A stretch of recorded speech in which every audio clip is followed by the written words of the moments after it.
This is Land of Havilah, Esther 3. So far there have been two main events. Esther became queen, and Mordecai reported a plot against the king. One more main character will enter the story now. Verse 1. After these things, King Ahasuerus promoted Haman the son of Hammedatha the Agagite, and advanced him, and set his seat above all the princes who were with him. Comment: the king promoted a certain Haman to be his highest official. Haman is an Agagite, but what's that? He's the only person in the Bible by that exact description. However, the name Agag appears in two other contexts. The first appearance is in Numbers 24:7 at the time of Moses. There was a certain King Agag known for his great power. No other details available. The other mention of Agag is in 1 Samuel 5 in the time of King Saul. That Agag was king of the Amalekites. His people had historically brutally attacked the Israelites during the Exodus. They preyed on the weakest ones, lagging behind in the rear. Deuteronomy 25:18. And they were perennial enemies of the Israelites in the following centuries. In the days of Gideon, they habitually raided the Israelites' food supplies. In another incident, an Amalekite proudly reported to David that Saul was dead. Amalekites raided David's camp at Ziklag and took everything, including the women and children.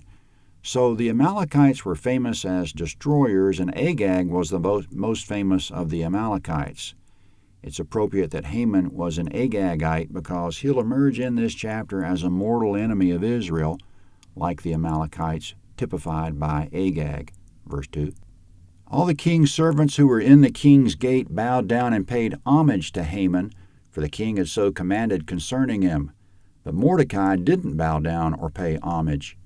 Comment: the king commanded that all his officials should bow to Haman. They did, except Mordecai. Verse 3. Then the king's servants who were in the king's gate said to Mordecai, "Why do you disobey the king's commandment?" Now it came to pass, when they spoke daily to him, and he didn't listen to them, that they told Haman to see whether Mordecai's reason would stand, for he had told them that he was a Jew. Comment: Mordecai said he wouldn't bow, reason being that he was a Jew. Looking back in history, Abraham bowed himself to the children of Heth when they were selling him a burial cave, Genesis 23:7. Joseph's brothers bowed to him with their faces to the earth because he was the ruler of Egypt, Genesis 42:6.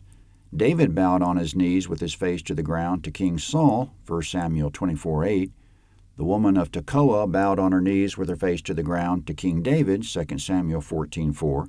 Bathsheba bowed to David on the floor, 1 Kings 1:16. Daniel and his friends refused to bow, but that was to a golden image. The bowing was specifically to be an act of worship, which would be a clear violation of the second commandment. So there was a commandment against bowing to and worshiping images of gods, but not that a man shouldn't bow to men of high rank. So why didn't Mordecai bow? All we can say is that somehow Mordecai knew this was different. Maybe he thought it crossed the line to worship. Maybe it would imply that he would carry out any order. Maybe it was because Haman was an Amalekite. He explained himself by saying he was a Jew. That was interesting because he's been telling Esther to keep it quiet she's a Jew. Verse 5. When Haman saw that Mordecai didn't bow down nor pay him homage, Haman was full of wrath. But he scorned the thought of laying hands on Mordecai alone, for they had made known to him Mordecai's people. Therefore Haman sought to destroy all the Jews who were throughout the whole kingdom of Ahasuerus, even Mordecai's people. Comment: Haman didn't want to kill Mordecai and leave it at that because Mordecai implied there was something about Jews in general that they wouldn't bow to him. Coming up, Haman's decided to exterminate all Jews. His strategy will be to do it in one day all across the empire. He'll need time to get everything in place to make sure everyone knows their orders, give them time to locate all the Jews in their area and make whatever preparations they need to make. The only thing left for Haman is to determine the date, which he and his advisors will do by casting lots coming up. Verse 7. In the first month, which is the month Nisan, in the 12th year of King Ahasuerus, comment: Esther's been queen 5 years, still in verse 7. They cast pur, that is, the lot, before Haman from day to day and from month to month, and chose the 12th month, which is the month Adar. Comment: it's now the first month of the year. They knew it would take months to get ready. They chose the exact month by casting pur, which is casting lots. Pur will turn out to be an important word. The pure came out for the 12th month, so the extermination is 11 months away. The day came out to be the 13th, as we'll learn shortly.